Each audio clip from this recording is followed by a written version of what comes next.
বলছি হুজুর 8 বছর বিদেশ করি, কোনোদিন একজন ভালো ডাক্তার শরীরে কোনো রোগের জন্য কোনোদিন দেখাই নাই। এইবারও বলছে একছে হুজুর আমি কোনোদিন দেখাই নাই, কারণ দেখাইলেই 10-12 হাজার 15 হাজার টাকা যদি খরচ হয়ে যায় তো আমি বাইর টাকা পাঠাবো।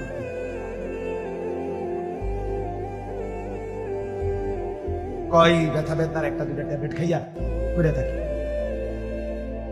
কিরে মিয়া।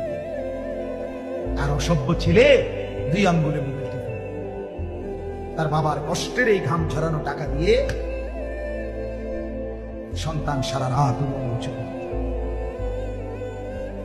সারা রাত জিনাবে বিচারের দৃশ্য। বাবার সেই কষ্টের টাকা দিয়ে ছেলেটা বন্ধুদের সাথে ঘন্টার পর ঘন্টা আড্ডা দিয়ে সব শেষ করে। মহিলাটা বাজারে গিয়া সবগুলো টাকা শেষ করে দিয়ে কিচ্ছু বোঝেন। 12 টাকার মাল 48 টাকা দিয়ে